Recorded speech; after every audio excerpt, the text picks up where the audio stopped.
The Duke of Wellington, from an overlooked boy to the man who defeated Napoleon. A world at war, Europe is burning. Cannons roar across fields soaked with rain and blood. Empires rise and fall in the span of decades. At the center of this storm stands a man history will one day call iron, but who once believed he might amount to nothing at all. This is not just the story of a general. This is the story of discipline over doubt, preparation over panic, and character forged through struggle. This is the story of Arthur Wellesley, the Duke of Wellington. Who he was, the man behind the legend. Arthur Wellesley was born on May 1st, 1769, in Dublin, Ireland, into the Anglo-Irish aristocracy. Yet despite his noble title, his early life was anything but promising. He was the third surviving son of the Earl of Mornington, meaning he was not the heir, not the favourite, and not expected to do anything remarkable. In fact, his own mother once said, "I don't know what I shall do with my awkward son Arthur." Those words followed him for years. Arthur was quiet, reserved, and undistinguished in school. While others excelled in academics or social life, he struggled. At Eton College, one of England's finest schools, he left with no honours, no recognition, and no clear future. But what the world mistook for mediocrity was actually discipline waiting to be trained. When and where his struggle began. In the late 18th century, Britain was a nation defined by class, war, and imperial ambition. Military service was often the only respectable path for younger sons of noble families. Arthur joined the British Army in 1787, not because he was brilliant, but because it was one of the few options left to him. Early on, his military career was unremarkable. He purchased commissions, a common practice of the time, advanced slowly, and spent years without distinction. By his mid-20s, many of his peers had already risen. Arthur had not. This period forged one of the most important lessons of his life. Success is not decided by talent alone, but by preparation. What changed everything? India. Arthur Wellesley's life changed when he was sent to India in 1797. India was brutal, unpredictable, and unforgiving. Disease killed more soldiers than bullets. Supply lines failed, leadership mattered, or men died. Here, far from European politics, Arthur discovered something powerful. He was exceptional at organization, logistics, and planning. While others sought glory, he focused on training his troops relentlessly, ensuring proper food and supplies, maintaining discipline and morale. In 1799, he played a crucial role in the Battle of Seringapatam, helping defeat Tipu Sultan.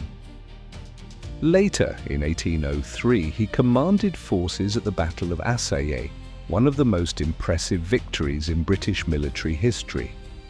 Outnumbered almost 2-1, Wellington's forces defeated a vastly larger enemy. Years later, he would say, "Assaye was the bloodiest battle for me. It was also the making of me." Why he succeeded? His philosophy. Wellington was not flashy. He was not charismatic like Napoleon. But he believed in fundamentals: defensive positioning, terrain advantage, discipline under pressure. He famously trained his troops to fight behind hills, minimizing exposure to artillery.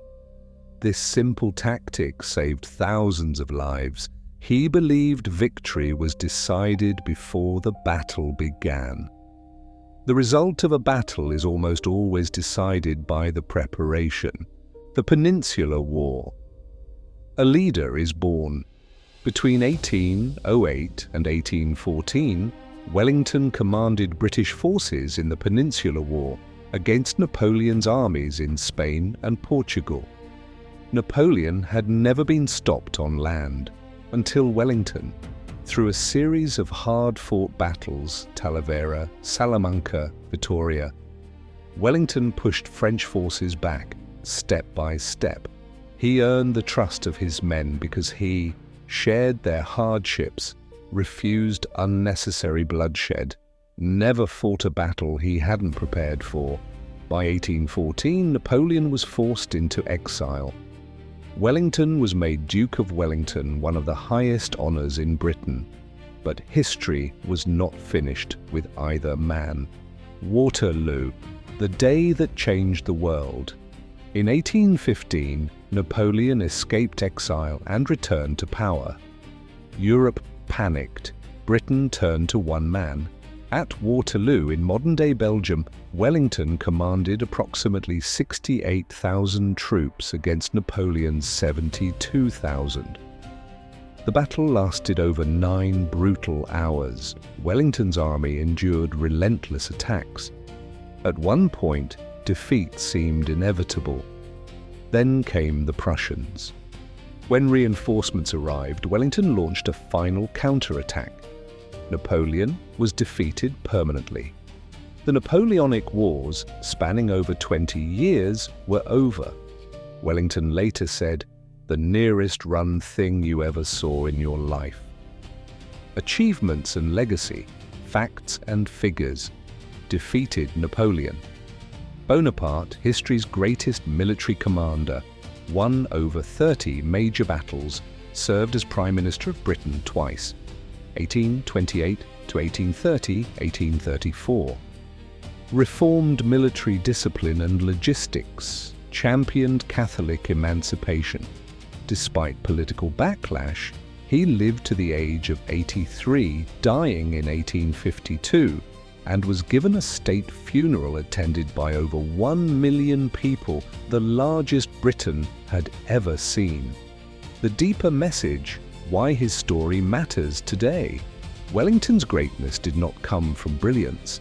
It came from consistency over confidence, preparation over talent, calm under pressure. In a world obsessed with instant success, his life reminds us, you don't need to be extraordinary at the beginning. You need to be disciplined enough to endure. He once said, habit is 10 times nature, meaning what you repeatedly do matters more than who you are born to be. Closing scene, the quiet power of discipline. The Duke of Wellington did not chase glory. He chased readiness. And when the moment came, when history demanded a leader, he was ready. If you feel overlooked, if you feel underestimated, if the world has told you you're nothing special, remember this. The man who defeated Napoleon once believed the same thing. Final message, greatness is not loud, greatness is prepared, and preparation begins today.